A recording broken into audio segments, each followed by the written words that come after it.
Hello दोस्तों, नमस्कार। 2 दिन पहले आपने दैनिक भास्कर अखबार में पढ़ा होगा कि एक नईम नाम के व्यक्ति का जमानत हाई कोर्ट इंदौर के द्वारा कैंसिल कर दिया गया। उसे 1999 में हाई कोर्ट के द्वारा इस शर्त पर जमानत दी गई थी कि जब भी हाई कोर्ट में सुनवाई होगी वह मौजूद रहेगा, लेकिन इस शर्त का उसने उल्लंघन किया और हाई कोर्ट ने 23 साल बाद उसका जमानत निरस्त कर दिया और उसे जेल भेज दिया। दोस्तों, 1995 में उसे निचली अदालत से सजा मिली थी। 1999 में हाई कोर्ट के द्वारा उसे जमानत दी गई और अब जमानत के शर्तों का उल्लंघन करने के कारण से हाई कोर्ट के द्वारा उसका जमानत निरस्त कर दिया गया। तो आज का टॉपिक है कि आपका जमानत कोर्ट के द्वारा कब निरस्त किया जा सकता है। When your bail can be cancelled by High Court or Court of Sessions। तो शुरू करते हैं। दोस्तों, हमारे देश में संविधान के मुताबिक धारा 21 में सभी नागरिकों को व्यक्तिगत स्वतंत्रता मौलिक अधिकार मिला हुआ है और अगर किसी व्यक्ति के इस अधिकार का हनन कार्यपालिका द्वारा या विधायिका द्वारा या किसी अधिकारी द्वारा उल्लंघन किया जाता है तो वह व्यक्ति हाई कोर्ट में, सुप्रीम कोर्ट में रिट पिटीशन दायर कर सकता है। चूंकि हमारे भारतीय संविधान में स्वतंत्रता के अधिकार को बहुत ही महत्वपूर्ण स्थान दिया गया है और जब कोई व्यक्ति अपराध घटित करता है, जब तक उसे सजा नहीं मिलती है तो ट्रायल के दौरान अर्थात विचारण के समय तक उसे जमानत पर मुक्त रहने का अधिकार है ताकि उसके व्यक्तिगत स्वतंत्रता को गारंटी दी जा सके। अब दोस्तों, यहां सवाल उठता है कि हाई कोर्ट या कोर्ट ऑफ सेशन के द्वारा किसी व्यक्ति को जो अपराध में संलिप्त रहा हो उसे किस परिस्थितियों में उसका जमानत निरस्त किया जा सकता है। पहला, जब वो कोर्ट की कार्रवाई से बचना चाहता हो, जैसे कि अभी मैंने नईम का कहानी बताया, कोर्ट के प्रोसीडिंग्स में सहयोग नहीं कर रहा हो।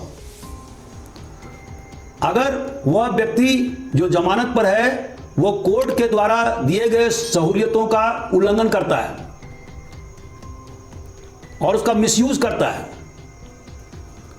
और यह भी हो सकता है कि जो व्यक्ति जमानत पर छूटा है वह पुनः वैसा ही अपराध करता है जिस अपराध के लिए उसे जमानत मिला है। मान लीजिए कि कोई व्यक्ति बलात्कार की घटना घटित किया हो, सेशन कोर्ट ने उसे सजा दे दी हो और हाई कोर्ट के द्वारा उसे जमानत दी गई हो और इस जमानत के दौरान उसके द्वारा पुनः एक अन्य बलात्कार की घटना घटित कर दिया जाता है, तो ऐसी स्थिति में हाई कोर्ट के द्वारा उसका जमानत निरस्त किया जा सकता है। अगर वह व्यक्ति विचारण को या इन्वेस्टिगेशन को बाधित करता है, पुलिस अधिकारी को विवेचना करने से रोकता है, घटनास्थल के मुआयना करने से रोकता है, अपराध में जो हथियार का उपयोग हुआ है या किसी व्यक्ति को मान लीजिए किसी लाश को छुपाया गया और पुलिस पता लगाने की कोशिश कर रही हो और उसमें आरोपी के द्वारा रुकावट डाली जा रही हो, तो ऐसी स्थिति में भी जमानत निरस्त किया जा सकता है। यह भी हो सकता है कि वह अपराधी वादी पक्ष के गवाहों को डराता हो, धमकाता हो, या यह भी हो सकता है कि वह विदेश भाग गया हो या अंडरग्राउंड हो गया हो, या जो उसने मुचलका लिखा है उसका वो पूरी तरह से उल्लंघन कर दिया है। तो ऐसी परिस्थिति में भी उसका जमानत निरस्त किया जा सकता है। अगर जमानत प्राप्त आरोपी के द्वारा पुलिस पर हमला किया जाता है, बदले की भावना से मुखबिर पर हिंसा का उपयोग किया जाता है, अगर उसे पता चल गया है तो ऐसी स्थिति में भी जमानत निरस्त किया जा सकता है। दोस्तों, धारा 439 सीआरपीसी में यह स्पष्ट रूप से प्रावधान है कि मजिस्ट्रेट या जज के द्वारा जमानत के शर्तों को निरस्त किया जा सकता है या उसको संशोधित किया जा सकता है। और कोर्ट को यह भी अधिकार है कि जमानत पर रहे आरोपी को पुनः जेल भेज सकता है। लेकिन सुप्रीम कोर्ट ने दौलत राम के केस में, दौलत राम विरुद्ध हरियाणा स्टेट में स्पष्ट रूप से रेखांकित किया है कि जब एक बार किसी आरोपी को जमानत मिल जाती है तो उसका जमानत निरस्त करने के लिए बहुत ही महत्वपूर्ण तर्क होना चाहिए, कोजेंट एंड ओवरवेलमिंग सर्कमस्टांसेस होनी चाहिए, अर्थात मजबूत आधार होना चाहिए। मैकेनिकल आधार पर जमानत को कैंसिल नहीं किया जा सकता है। दोस्तों, इन सब बातों के अलावा कोर्ट को, अर्थात हाई कोर्ट को, कोर्ट ऑफ सेशंस को कुछ अंतर्निहित अधिकार भी हैं और इन अधिकारों के आधार पर वह किसी आरोपी का जमानत निरस्त कर सकता है। और वो कौन कौन से आधार हैं? पहला, अगर जमानत देते वक्त कोर्ट ने उस आरोपी के क्रिमिनल रिकॉर्ड का अध्ययन नहीं किया है, जो पूर्व में उसने अनेक प्रकार के जो अपराध किए हैं और आदतन अपराधी रहे हैं, जो समाज के लिए घातक हैं, तो उसका ठीक ढंग से कोर्ट ने अध्ययन नहीं किया हो। दूसरा, अगर कोर्ट ने जमानत देते वक्त उस व्यक्ति का सामाजिक स्थिति का अध्ययन नहीं किया हो और वो व्यक्ति इतना प्रभावशाली हो कि वो पीड़ित पक्ष को पूरी तरह से अपने गिरफ्त में ले सकता हो, तो ऐसी स्थिति में भी कोर्ट जमानत निरस्त कर सकता है। तीसरा, ऐसे भी स्थिति होगी जहां पर कि कोर्ट ने मामूली आधार पर किसी व्यक्ति को जमानत पर रिहा कर दिया हो। Subodh Kumar Yadav versus state of Bihar 2009 में सुप्रीम कोर्ट ने स्पष्ट रूप से कहा है कि सुपीरियर कोर्ट को, माने वरिष्ठ कोर्ट को यह अधिकार है कि वह किसी आरोपी का जमानत निरस्त कर दे अगर उसे लगता है कि निचली अदालत के द्वारा ठीक ढंग से जमानत देने के समय में सुसंगत तथ्य का अध्ययन नहीं किया है और असंगत आधार पर उस व्यक्ति को जमानत पर रिहा किया गया है। दूसरा, जब निचली अदालत ने एप्लीकेशन ऑफ माइंड न किया हो, अपने दिमाग का सही ढंग से इस्तेमाल नहीं किया हो। और तीसरा, कि जब जो कानूनी जो अवरोध है उसको धत्ता बताते हुए निचली अदालत ने उस व्यक्ति को रिहा कर दिया है। जैसे कि धारा 437 सीआरपीसी में उपबंध है कि नॉन बेलेबल ऑफेंस में भी जमानत उस व्यक्ति को नहीं दिया जाएगा जिसके खिलाफ युक्त पर्याप्त सबूत है कि वह ऐसे अपराध में संलिप्त रहा है जो मृत्युदंड से दंडित है या जिसमें आजीवन कारावास का प्रावधान है।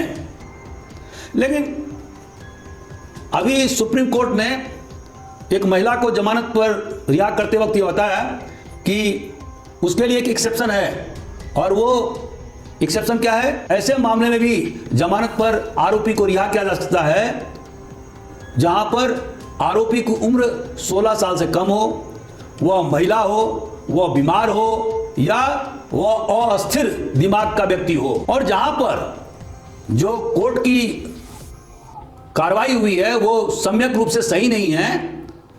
जैसे कि जमानत देते वक्त आवेदक को नहीं सुना गया, जहां पर कि प्रोसिक्यूशन मतलब वादी का पक्ष नहीं सुना गया, तो इम्प्रॉपर कोर्ट प्रोसीडिंग होने पर वरिष्ठ अर्थात सुपीरियर कोर्ट के द्वारा भी निचली अदालत के द्वारा दिए गए जमानती आदेश को निरस्त किया जा सकता है। दोस्तों, निचोड़ यह है कि दो प्रकार के अपराध होते हैं, बेलेबल और नॉन बेलेबल ऑफेंस, जमानती और अजमानती अपराध। बेलेबल ऑफेंस में अभियुक्त को जमानत पाने का अधिकार है, उसे जमानत से थाने प्रभारी के द्वारा या मजिस्ट्रेट के द्वारा वंचित नहीं किया जा सकता है, बशर्ते वह मुचलका लिख करके दे और श्योरिटी दे, गारंटर दे। लेकिन अजमानती अपराध में जमानत पाने का हक उसे नहीं है, लेकिन फिर भी कोर्ट जमानत पर उस व्यक्ति को रिहा कर सकती है अगर उसे लगता है कि उस आरोपी के खिलाफ में पर्याप्त सबूत नहीं है।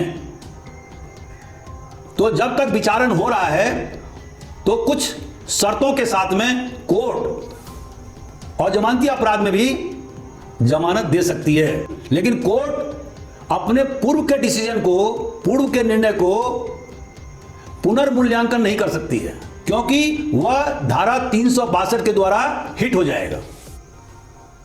और धारा 362 सीआरपीसी में स्पष्ट रूप से लिखा हुआ है कि जब भी कोर्ट के द्वारा किसी मामले पर जजमेंट दे दिया जाता है तो उस जजमेंट को, उस डिसीजन को रद्दोबदल नहीं किया जा सकता है। हाँ, क्लरिकल मिस्टेक्स को सुधारा जा सकता है। तो अगर मान लीजिए किसी व्यक्ति को जो अजमानती अपराध किया है, अगर कोर्ट ने उसे जमानत नहीं दिया और पुनः अभिलेख को पढ़ करके और पुनः उसे मूल्यांकन करके उसे दोबारा से उसको जमानत पर दे देता है, तो यह गैर कानूनी है, क्योंकि इसमें पुनर्मूल्यांकन होगा। लेकिन कोर्ट इस आधार पर किसी व्यक्ति का जमानत निरस्त कर सकता है अगर वह व्यक्ति कोर्ट के द्वारा दिए गए शर्तों का उल्लंघन करता है, और जो मैंने बहुत सारी पॉइंट्स के बारे में आपको बताया। तो दोस्तों, आज मैं इस लेक्चर को यही समाप्त करता हूं। अगर आपका कोई टिप्पणी हो तो आप मुझे जरूर अवगत कराएं। मैं पुनः दूसरा वीडियो बनाऊंगा और इस वीडियो को भी सुधार करने का कोशिश करूंगा। Thank you very much.